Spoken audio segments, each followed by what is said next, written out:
It is Wellness Wednesday, so we've got Dr. Raven with us. EJ, good to see you again, buddy. Good morning. Staying busy? Yeah, things are great. Well, you know, I love the fact that we're always talking about, you know, this whole idea of your wellness team and really just being proactive with your health across the board, a real holistic approach.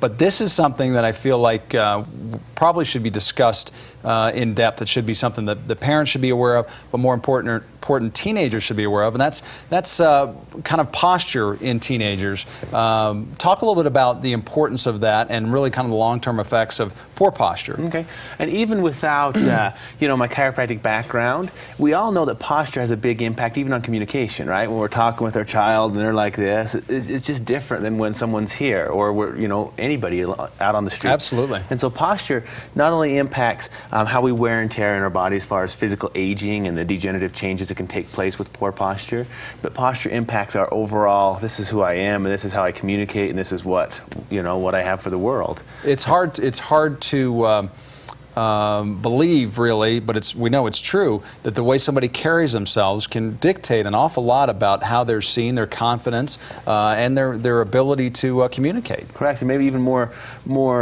important than how they're seeing is how they feel about themselves and how they, you know what I mean, the confidence they have in their own bodies and their own abilities, and so I think it does have a major impact on health overall. Absolutely, and a couple of things that I think are a little bit different nowadays than, you know, when you and I were growing up is, you know, nowadays kids, we talked a little bit about backpacks, you know, kids are bringing home homework and, you know, just tons of books, and, you know, that of course causes them to lean forward. But the other thing I'm thinking about is where do a lot of our kids spend their time nowadays, whereas we didn't? It's in front of a computer. Yeah. Computer or video game or whatever, and so there's a lot of different stresses, and we know that kids and teens especially are pulled in so many different directions with this and that and trying to make decisions and decide where and how they fit into this whole crazy world.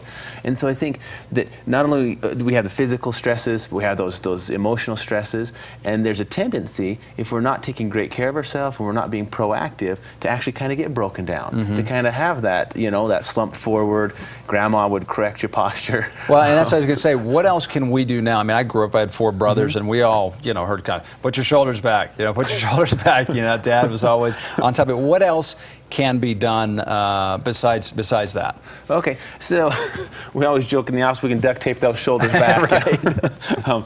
But I think, again, it's more of a lifestyle thing. It's more of, okay, what seems to work and what brings, because my guess is when we get a kid out and they're moving and having fun and doing something they love, their posture naturally improves. Makes sense? It's when we get into that same old, bored, kind of that routine or rut that we slip into that poor survival posture. And so I would really encourage that if the kid's not active, you know, give them a chance to be out and be active, make it fun.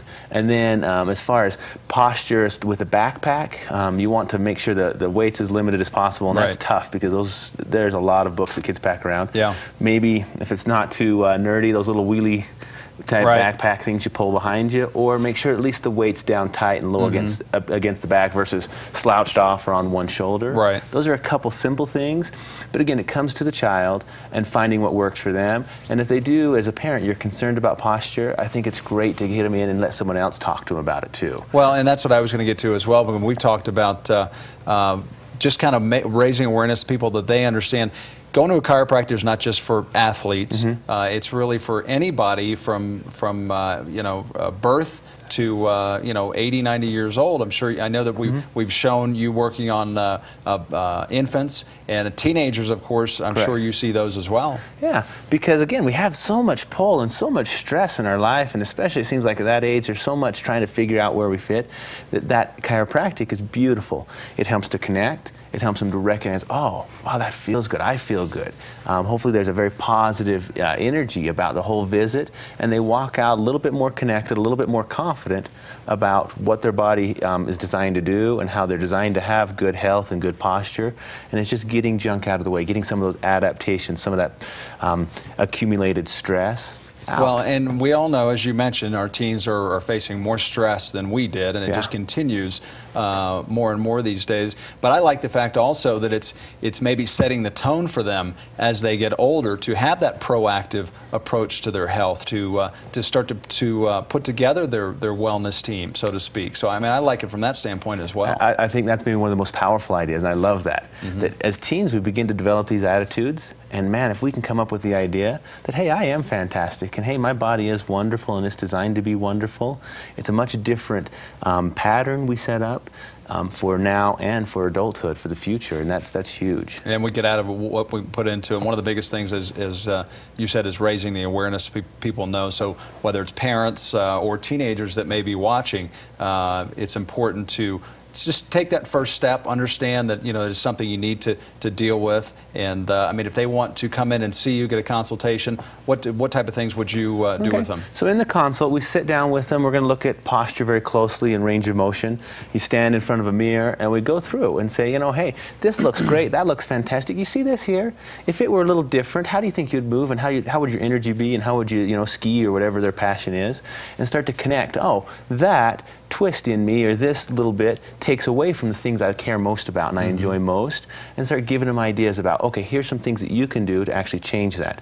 And then we run 3 state-of-the-art pictures on their nervous system, and those pictures actually allow us to show them, hey, here's real-time how your body's doing, here's the stress in it, here's this, and it makes sense. They can see it. They become owners of, hey, this is me, and this is what's going on, and if I want to change it, guess who it's up to? Right. And I'm sure you can probably tell them, because we all know, even though they're not feeling it now, when you're a teenager, your body's, you can do anything and you don't really feel it. But these conditions now are going to dictate how they're feeling down the road. Absolutely. And if we can tie that to, hey, there's a bigger importance than just mom and dad or grandma saying sit up straight, into, hey, this is going to affect and going to change what I'm able to do and how I perform at school. Yeah.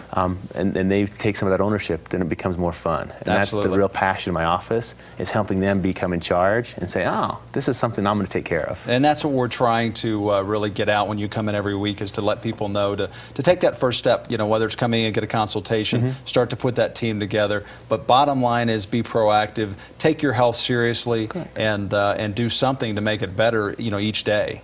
Correct, because we have all this pull in this direction with our stresses. If we're not giving back, and if we're not, we demand this and we give this, we end up in this belly flop. If we demand this and give this, we're able to live and enjoy and perform and do what we're designed to do. Absolutely. Well, people want to get a hold of you, EJ. How can they do that? We'd absolutely love to have them give us a call at 655-7789, or they can catch us on the web at healthyparkcity.com. and see if we can't provide them some resources to getting what they want. Yeah, and for those that are not familiar with EJ, I mean, we had some of your guests or some of your patients in before and talked about your approach, because you really do take a holistic approach to people's health, and they would benefit immensely by coming in and getting some type of consultation. Exactly. The information is great, and you can decide from there what you want to do and where you want to go, and it's just providing that, wow, I had no idea. Right, exactly. That's it right there. All right, EJ, good to see you again, buddy. We'll see you next week. Yep. Stay with us. When we come back, we got your news headlines right after this break.